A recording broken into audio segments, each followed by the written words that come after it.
అయితే ఈ శ్రావణ మాసంలో స్త్రీలు పుట్టింటి నుంచి ఏదైనా తీసుకొచ్చుకోవచ్చా? తెచ్చుకుంటే ఎలాంటివి తీసుకొచ్చుకుంటే అమ్మ మంచిదంటారు? పుట్టింటి నుంచి ఏదైనా తల్లిదండ్రులు పసుపు కుంకంగా ఏమిచ్చినా తెచ్చుకోవచ్చమ్మా. హ్మ్. ఇవ్వాళ తెచ్చుకోవడం అంటే ఇవ్వాళ పుట్టింట్లో ఉన్నారా? హ్మ్. ఉండి ఇవ్వాళ పుట్టింటి నుంచి బయలుదేరి అత్తగారింటికొస్తున్నారా? లేదు కదా! ఏమిటసలు ఆ లెక్క తెలీదు. ఎక్కడి నుంచి తెచ్చుకోవచ్చంటే, హ్మ్.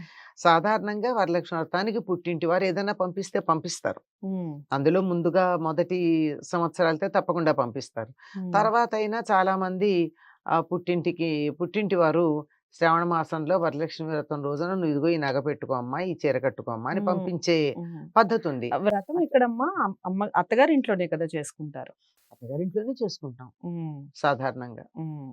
వీలు కాని పరిస్థితుల్లో పుట్టింట్లో. హ్మ్. దీనికి హార్డ్ అండ్ ఫాస్ట్ రూల్ ఏం లేదమ్మా. ఓకే. మన వీలు. ఇప్పుడు హ్మ్. చక్కగా అత్తగారింట్లో చేసుకోవచ్చు. హ్మ్. ఏదన్నా కారణంగా అత్తగారింట్లో వీలు కాదనుకో, హ్మ్. ఎవరో ఆడపడుచొచ్చుంటుంది. ఇంకెవరో వచ్చుంటారు. ఇంకేదో కారణం ఉంటుంది. అవును. లేదా ఉద్యోగరీత్యా పుట్టింటికి దగ్గరగా ఉన్నారనుకో, ఏదో కారణం. ఆ హ్మ్. కారణంగా పుట్టింటి దగ్గరుంటే పుట్టింటికి చేసుకోవచ్చు. లేదా తమ్ముడి పెళ్ళో, చెల్లెలి పెళ్ళో అయ్యి మొదటి సంవత్సరం వాళ్ళు చేసుకుంటున్నారు. హ్మ్. అమ్మ నువ్వు గూడా ఉంటే బావుంటుందంటే అక్కడ జేసుకోవచ్చు. ఇట్లా ఓకే. 100 కారణాలుగా పుట్టింట్లో చేసుకునే అవకాశం ఉంది. హ్మ్. అంతేగాని పుట్టింట్లో చేసుకోవాలా, అత్తగారింట్లో జేసుకోవాలా అన్నది అంత గట్టి నియమాలేం లేవమ్మా. నియమాలేం లేవు. ఓకే. ఇవెందుకంటే ఎక్కడొస్తాయంటే అహంకారాలు పోయి, హ్మ్. తగాదాలు పడి, ఎవరు ఎక్కువ అనేటటువంటి ఈగో ప్రాబ్లమ్స్ ఉన్న చోటొస్తాయి తప్ప, హ్మ్. అవి లేకపోతే పూజలకి ఇలాంటి ఎక్కడ చిన్న చిన్న అనేది ఏమి విషయాలు ఏమీ లేదసలు. లేవు. ఓకే. ఇవన్నీ చాలా చిల్లర. హ్మ్. అన్నీ మనం సృష్టించుకున్నవే ఇవన్నీ అన్నీ. సృష్టించుకున్నవే. ఇవన్నీ చిల్లర విషయాలు. హ్మ్. వీటిని పక్కన పెట్టి హాయిగా పూజ చేసుకోవచ్చు. హ్మ్. వీలైతే అత్తగారింటి దగ్గర, లేకపోతే అమ్మగారింటి దగ్గర. హ్మ్. లేదంటే అక్కచెల్లెళ్ళ దగ్గర కూడా వీళ్ళు చేసుకుంటారు కొంతమంది. ఓకే. ఎక్కడైనా చేసుకోవచ్చు. హ్మ్. సమస్యేం లేదు. ఓకే. పుట్టింటి నుంచి ఏం తెచ్చుకోవచ్చంటే, ఏమైనా తెచ్చుకోవచ్చమ్మా. హ్మ్. తల్లి బొట్టు పెట్టి ఏమిస్తే అది తెచ్చుకోవచ్చమ్మా. హ్మ్. బొట్టు పెట్టి ఇవ్వాలావిడ. హ్మ్. అమ్మాయి నువ్వు పట్టుకెళ్ళు అని. హ్మ్. అలా ఇచ్చింది ఏదైనా తెచ్చుకోవచ్చు. ఓకే. సాధారణంగా చీపుళ్ళు, చాటలు అట్లాంటివి తెచ్చుకోరు పుట్టింటి నుంచి. అవును. అవును. హ్మ్. పొయ్యి కూడా తెచ్చుకోరు. ఆ! ఆ! పొయ్యి కూడా. పొయ్యి. ఆ! ఇట్లాంటివి కొన్నుంటాయి ఇట్లాంటివి గదా! తీసుకొచ్చుకోరు. ఇవి అవును. తప్ప కత్తిపీట, కత్తిపీట. అవును. ఆ!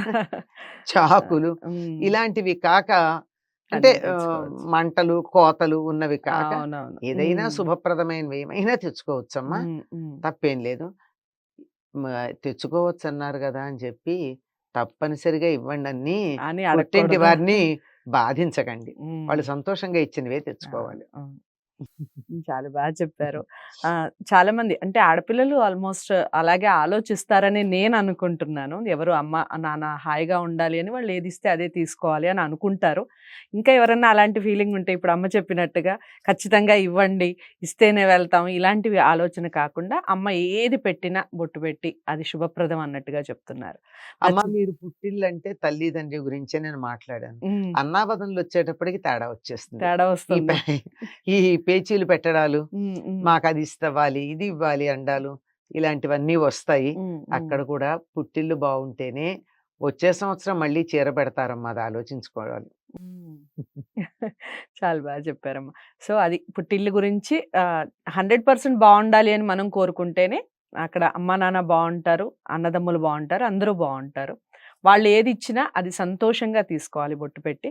ఇలాంటి డౌట్స్ కానీ, ఇలాంటి ధర్మ సందేహాలు కానీ, మరి ఏ ఇతర సందేహాలు ఆధ్యాత్మికంగా మీకెలాంటి సందేహాలున్నా కామెంట్ బాక్స్‌లో తెలియచేయండి. తప్పకుండా దానికి సంబంధించిన విషయాలు నెక్స్ట్ ఎపిసోడ్‌లో తెలుసుకునే ప్రయత్నం చేద్దాం. ఈ వీడియోని లైక్ చేసి, షేర్ చేయండి. ఛానెల్‌ని సబ్స్క్రైబ్ చేసుకోండి. మరో మంచి అంశంతో మళ్ళీ కలుద్దాం. నమస్తే.